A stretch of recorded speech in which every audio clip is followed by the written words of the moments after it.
एक रात मैं अपने घर के पास जंगल में कैंपिंग कर रहा था।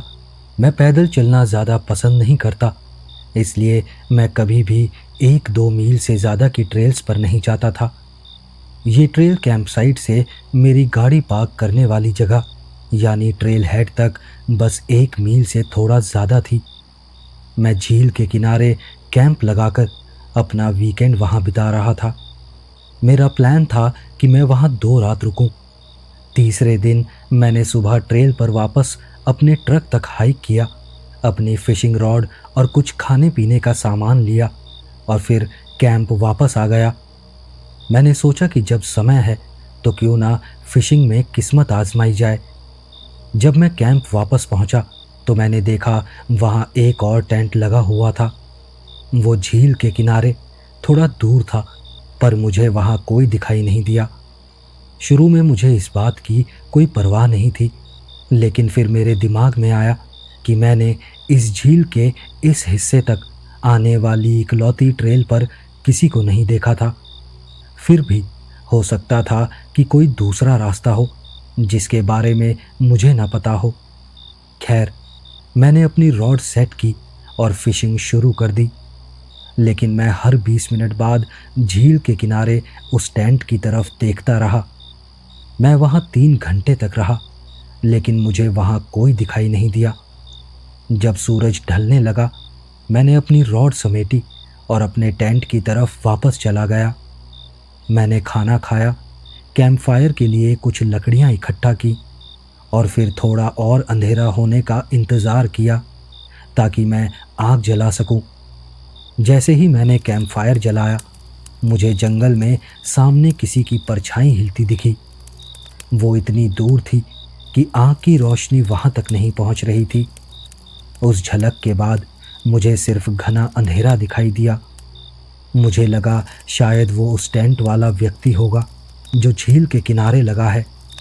शायद वो भी अपने कैंप फायर के लिए लकड़ियाँ इकट्ठा कर रहा होगा।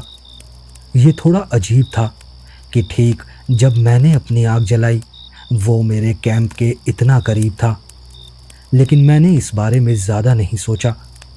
मैं अपनी कुर्सी पर पीछे झुका और आराम करने लगा।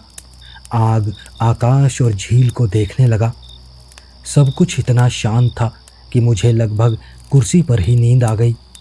लेकिन आधे घंटे बाद जब मैंने आग के पार देखा तो मुझे जंगल से कई सारे लोग आते दिखे।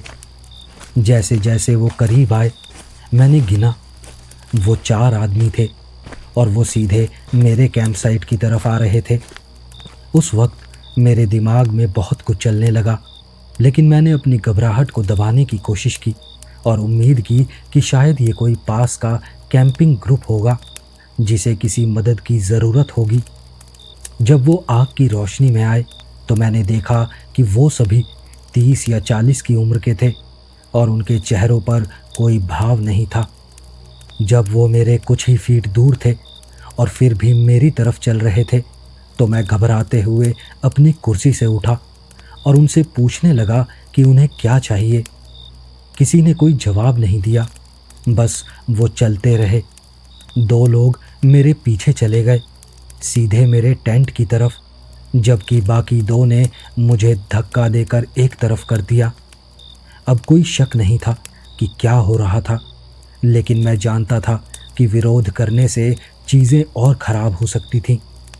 मैंने देखा कि 2 लोग मेरे सामान की तलाशी करने लगे, जबकि बाकी 2 मुझे और दूर धकेलते रहे।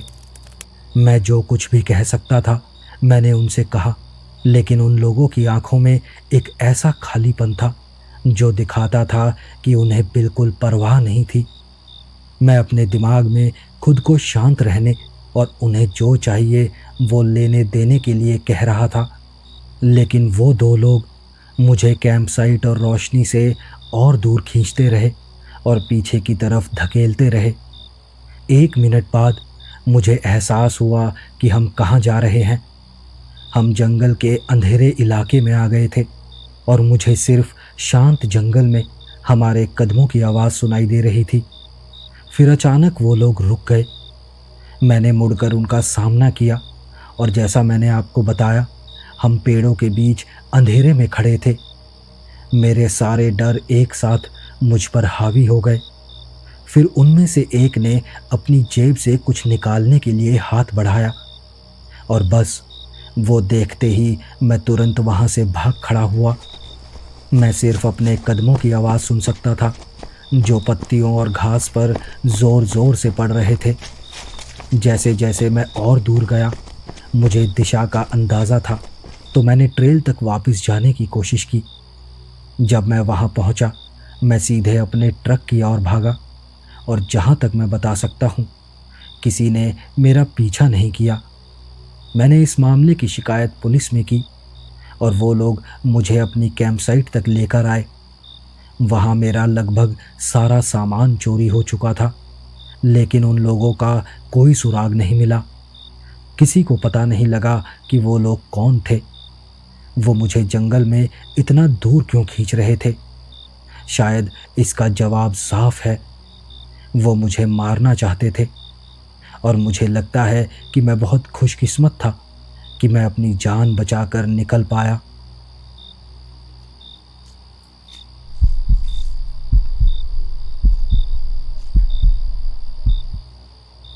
ये बात कुछ साल पहले की है, जब मैंने हाई स्कूल से ग्रेजुएशन किया था। ग्रेजुएशन के बाद मैं कॉलेज के लिए दूसरी जगह चला गया। मेरा हाई स्कूल एक उपनगरीय इलाके में था, लेकिन स्कूल का कैंपस काफ़ी जंगल से घिरा हुआ था। मैं 9वीं कक्षा में क्रॉस कंट्री टीम में शामिल हुआ था और उसी से मुझे हाइकिंग और खोजबीन करने का शौक़ लगा। हम अक्सर जंगल में कई ट्रेल्स पर दौड़ते थे, खासकर हाई स्कूल के पीछे वाले जंगल में। इनमें से कुछ ट्रेल्स कई मील तक फैली थीं। मुझे अच्छे से याद है, एक दिन हमारे कोच बीमार होने की वजह से स्कूल के बाद प्रैक्टिस में नहीं आ पाए। फिर हमारे टीम कैप्टन ने कहा कि हम उस दिन जंगल में आज़ादी से घूम सकते हैं और अपने अपने ग्रुप्स में जंगल की खोज कर सकते हैं। ये बात सुनकर हम सभी लोग अनजान चीज़ों की खोज में निकल गए। मेरे दोस्त और मैं ट्रेल्स पर जॉगिंग कर रहे थे और फिर हमें एक पुरानी झोपड़ी मिली जिसमें कई पुराने औजार और हथियार रखे थे। वो कुछ भी असामान्य नहीं था, सिवाय इसके कि वहाँ ढेर सारी चीज़ें जैसे कुल्हाड़ियाँ और खंजर छुपे हुए थे, जो ज़्यादातर पुराने और टूटे फूटे हालात में थे। वो जगह सुनसान थी और जंगल के बीचों बीच थी। ऐसा लगता था कि वहाँ लंबे समय से कोई नहीं आया था। हमने ज़्यादा नहीं सोचा और इसे एक अच्छी खोज मान लिया। उसी दिन क्रॉस कंट्री प्रैक्टिस के बाद मैं और मेरे दो दोस्त फिर से हाई स्कूल वापस आए ताकि और खोजबीन कर सकें। इस बार हम उस झोपड़ी के बिल्कुल उल्टे दिशा में गए और वहाँ हमें एक ट्रेलर मिला। ये वो ट्रेलर था जो आप सेमी ट्रकों के पीछे देखते हैं। वो इतना जर्जर हालत में था कि उसमें कुछ खास बचा नहीं था, लेकिन आसपास कोई ट्रक नहीं था, जिससे हमें आश्चर्य हुआ कि ये जंगल में इतनी दूर बिना किसी साफ रास्ते के कैसे पहुंचा। ट्रेलर के पास एक सिंगल स्टोरी अस्थायी रूप से दिखने वाला घर था, जो साफ तौर पर आग का शिकार हो चुका था। वो जगह लगभग ढह रही थी और अंदर कुछ भी देखने लायक नहीं था। हालांकि ट्रेलर के अंदर कुछ दिलचस्प चीज़ें थीं। जंगल के इतने अंदर ये चीज़ें मिलना बहुत अजीब था। ट्रेलर में ज़्यादातर सामान या तो पुराना कबाड़ था या फिर वो पुरानी चीज़ें जैसे 1900 के दशक के टाइपराइटर और ड्रेसर। हमने इसे अपनी सबसे बड़ी खोज माना और हम उसके लिए बहुत उत्साहित थे। उसे देखने के बाद हम वापस अपने अपने घर चले गए।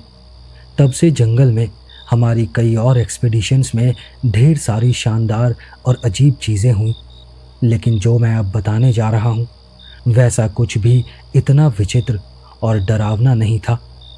मैंने ये सब इसलिए बताया ताकि ये समझा सकूं कि मेरा हाइकिंग और खोजबीन का शौक़ कैसे शुरू हुआ था। तब से मैं और मेरे दोस्त समय समय पर हाई स्कूल के पीछे वाले जंगल में खोजबीन और समय बिताने के लिए जाते रहे।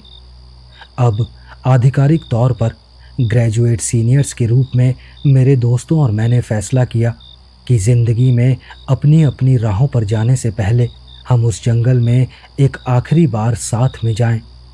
वो दिन गहरी उदासी और पुरानी यादों से भरा था।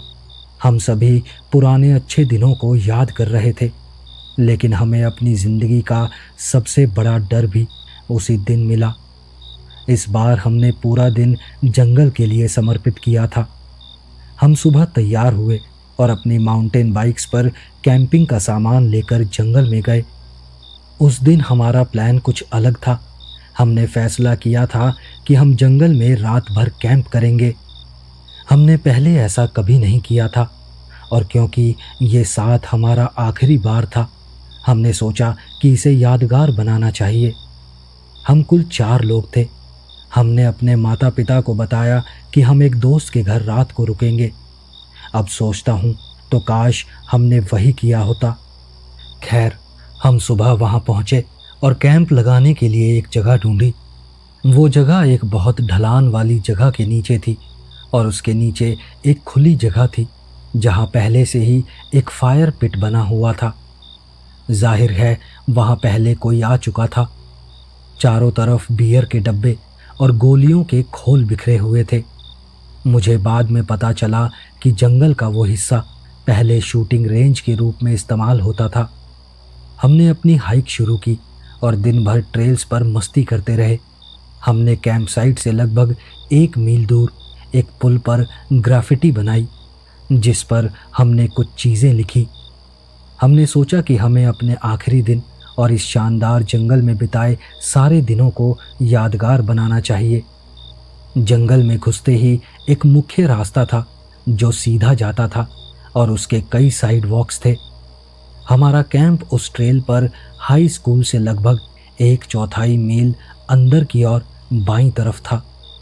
अगर आप मुख्य रास्ते पर सीधे जाते तो आप उस पुल तक पहुंचते जहां हमने अपनी ग्राफिटी बनाई थी। बाईं तरफ वो झोपड़ी थी और दाईं तरफ वो ट्रेलर था। दोनों अपने अपने रास्तों पर कुछ मील अंदर थे। अगर आप उस पुराने टूटे हुए पुल को पार करके सीधे जाते तो जंगल और गहरा हो जाता, जहां कई और ट्रेल्स थी जिन पर हम पहले कभी नहीं गए थे। हमारा दिन अच्छा बीता, और शुक्र है कि अभी तक कुछ भी गलत नहीं हुआ था। अजीब बात यह थी कि उन ट्रेल्स पर हमें पूरे दिन कोई नहीं दिखा था। जल्द ही अंधेरा होने लगा और हमने अपने कैंप फायर की तैयारी शुरू कर दी। हाथ में बियर और दिमाग में यादें लिए हमने अपनी उदासीन यात्रा शुरू की। सब कुछ शानदार चल रहा था। एक समय आग धीमी होने लगी और हमने उसे और ना जलाने का फैसला किया। आग में अंगारे कुछ देर तक जलते रहे और हमें बस इतना ही चाहिए था। तब तक रात के लगभग 1 बज चुके थे और हम सब सो गए थे। अचानक मेरी नींद खुली। मुझे नहीं पता था कि कितना समय हो गया था। बाकी सब सो रहे थे।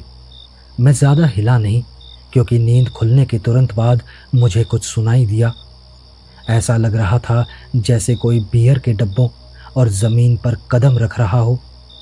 मैं ठीक से नहीं बता सकता था कि वो 2 पैरों पर या 4 पैरों पर चल रहा था, लेकिन मैंने मान लिया कि शायद वो कोई जानवर होगा जो कैंप साइट पर खाने की तलाश में घूम रहा होगा। लेकिन तभी मुझे एहसास हुआ कि हम कितने मूर्ख थे जो सोने से पहले अपनी चीज़ें साफ करके नहीं रखी। लेकिन मैं जो सोच रहा था वो बिल्कुल गलत था। मैंने नींद खुलने के बाद से एक भी हरकत नहीं की थी, और इससे भी बुरी बात, जो कुछ भी हमारे आसपास था वो मेरी दिशा में नहीं देख रहा था। तभी मुझे कैंप साइट की तरफ एक नए कदमों की आवाज़ सुनाई दी। इसके अलावा पूरी तरह सन्नाटा था। फिर मुझे लगा कि वो जो कुछ भी था वो 2 पैरों पर चल रहा था। आसपास के झिंगुर और मेंढकों की आवाज़ कुछ पल बाद बंद हो गई। सब कुछ पूरी तरह शांत हो गया, यहाँ तक कि हमारे कैंपिंग एरिया में जो भी था उसकी आवाज़ भी आनी बंद हो गई। मैंने अपने आप को उठाया और कैंप साइट के चारों तरफ बेतहाशा देखने लगा। मैंने अपने दोस्तों को जगाया। मैंने देखा कि अंगारों पर पानी डाला गया था, जो हम में से किसी ने नहीं किया था, और धुआं हल्के से हवा में उठ रहा था। हम लगभग पूरी तरह अंधेरे में थे। मैंने अपना फ़ोन उठाया और देखा कि रात के 2 बज रहे थे। ऐसा लग रहा था जैसे जो कुछ भी था उसे पता था कि हम सब सो गए हैं। आग पर पानी डालना शायद मेरे जागने से ठीक पहले हुआ होगा। मेरे दोस्त भी अब तक जाग चुके थे और पूछ रहे थे कि मैंने उन्हें क्यों जगाया। मैं बस इतना कह सका कि मैंने कैंप साइट के पास कदमों की आवाज़ सुनी थी, लेकिन अब वो सुनाई नहीं दे रही थी। अचानक कहीं से एक भयानक चीख हवा में गूंजी, जो उस रास्ते से आई थी जिससे हम अपने कैंपिंग स्पॉट तक आए थे। मैंने उस दिशा में देखा और मुझे ट्रेल के ऊपरी हिस्से पर कुछ दिखा जो हमें देख रहा था। फिर एक और चीख गूंजी। अगर मुझे इसे किसी चीज़ से तुलना करनी हो तो ये लगभग एक एज़टेक डेथ विसल जैसी थी, लेकिन उसका स्वर बहुत नीचा था, जिसमें कीड़े जैसी क्लिक करने की आवाज़ थी। मैं इतना डर गया था कि मेरी हालत ख़राब हो गई थी। हम पूरी तरह सदमे में थे, हिल भी नहीं पा रहे थे। फिर वो जो कुछ भी ट्रेल के ऊपर था वो अब जंगल की गहराई में पुल की तरफ चला गया। मैं सिर्फ उसकी लंबी पतली आकृति देख पाया। जहाँ उसकी आंखें होनी चाहिए थीं, वहाँ छोटी सी हरे रंग में चमकती दरारें थीं। मैं इतना डर गया था कि मेरी हिम्मत जवाब दे रही थी। मैंने सबको कहा कि हमें भागना होगा। आखिरकार हम हाई स्कूल से ज़्यादा दूर नहीं थे। हमने सब कुछ छोड़ दिया और वहाँ से भागे। भागते वक्त हमने फैसला किया कि अगले दिन हम बड़े ग्रुप के साथ आएंगे और अपना जो भी सामान छोड़ कर जा रहे हैं उसे वापस ले जाएंगे।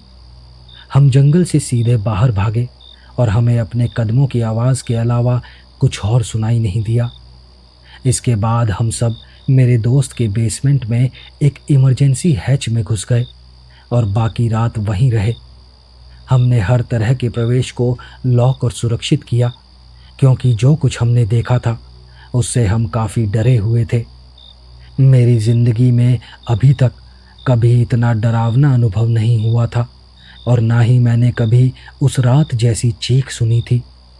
हम 2 दिन बाद वापस गए और देखा कि सब कुछ वैसे ही था, लेकिन 4 में से 2 बाइक्स को इधर उधर फेंका गया था और उन पर कुछ खरोंचों के निशान थे।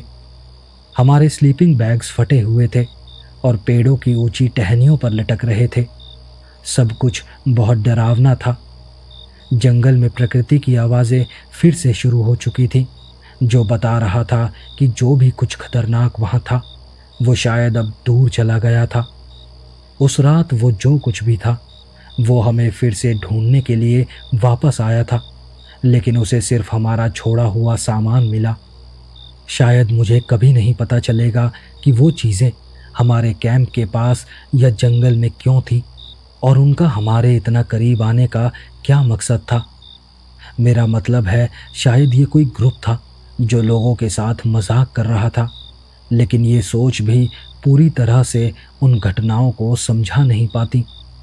बाद में मुझे ये भी पता चला कि अगर आप उस पुल को पार करके कुछ मील तक सीधे जाते हैं तो वहाँ एक प्राचीन कब्रिस्तान है। मेरे क्रॉस कंट्री कैप्टन ने कुछ लोगों के साथ उसे ढूंढा था जब मैंने ग्रुप चैट में इस पूरे वाक़ये का जिक्र किया था। पता नहीं वो कौन थे, शायद वो भूत थे या शायद वो वेंडिगो थे। मुझे सचमुच कोई अंदाज़ा नहीं है। मुझे आज भी उस रात के बारे में सोचने में तकलीफ़ होती है, लेकिन मैं गहराई में जानता हूँ कि उस रात जो कुछ भी हुआ और वो जो भी कोई प्राणी थे, उनके इरादे बुरे थे और शायद वो पूरी तरह से दुष्ट थे।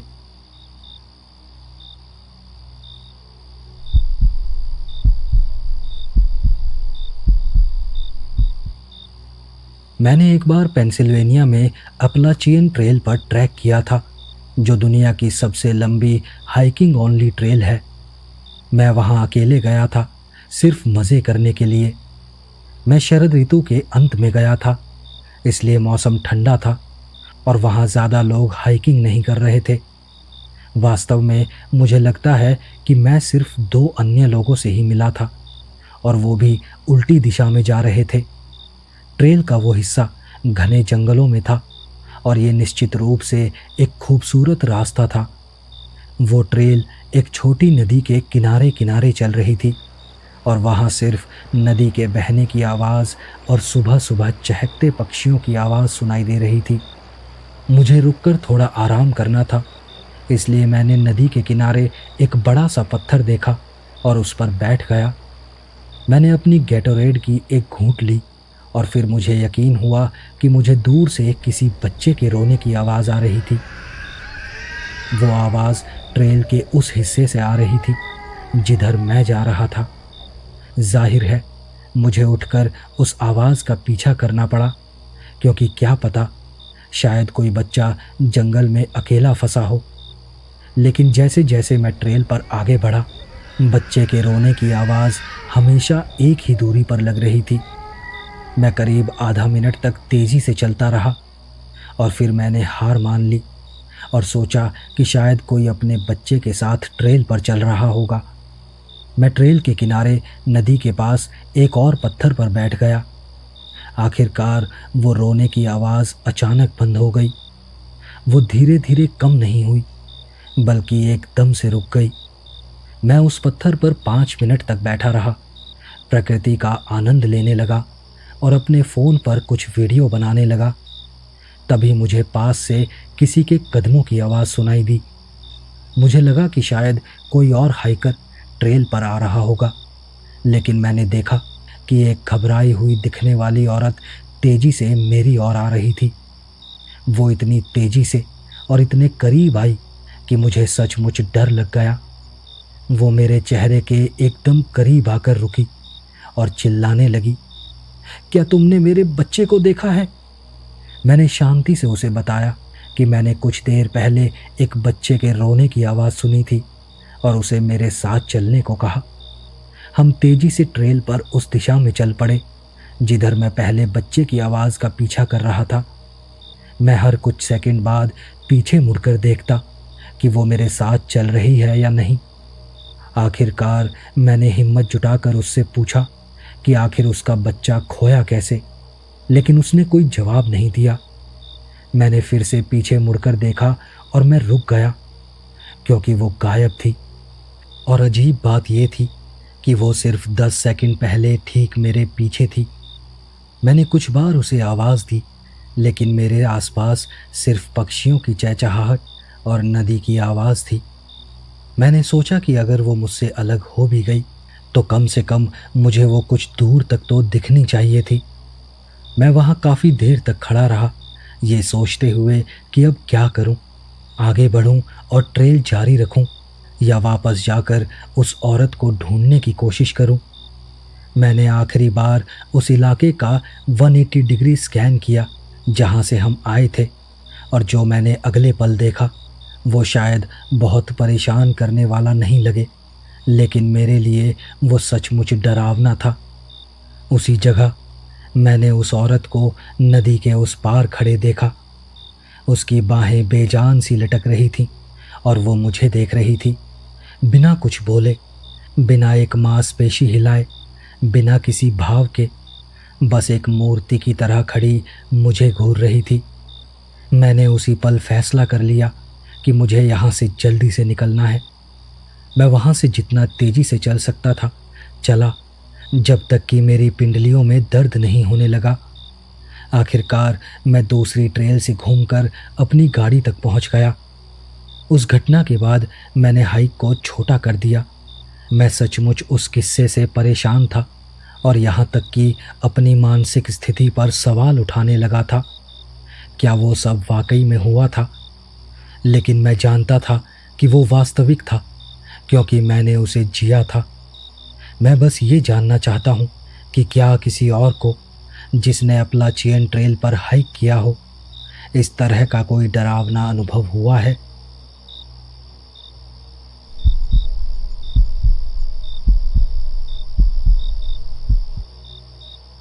ये बात कुछ महीने पहले की है, जब मैं और मेरी गर्लफ्रेंड घर पर बोर हो रहे थे और कुछ अलग करना चाहते थे, हमने अचानक फैसला किया कि हाइकिंग पर चलते हैं।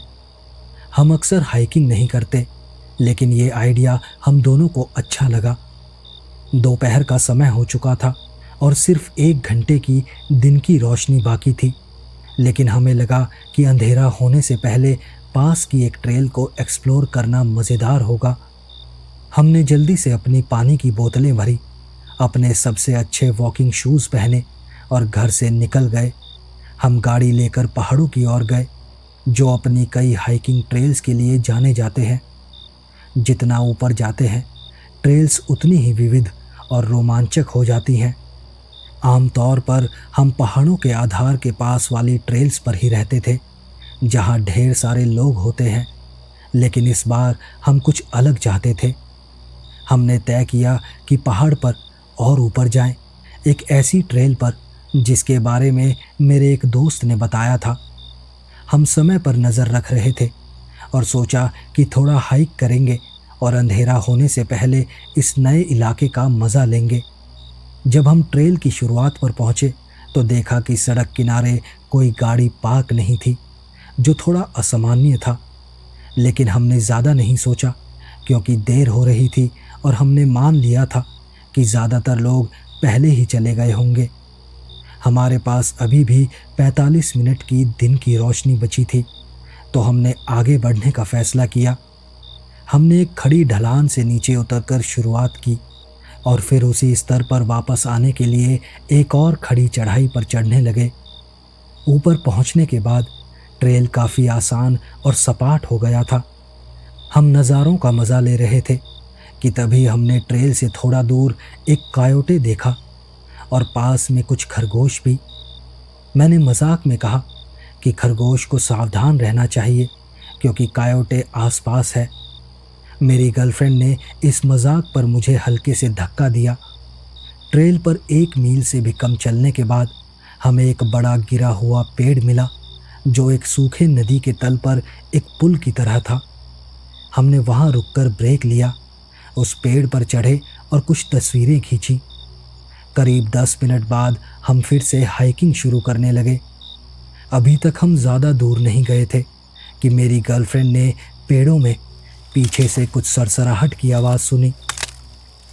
हम एक पल के लिए रुके, उस आवाज़ से थोड़ा घबराए हुए, क्योंकि ऐसा लग रहा था कि कोई बड़ी चीज़ पेड़ों में हिल रही है।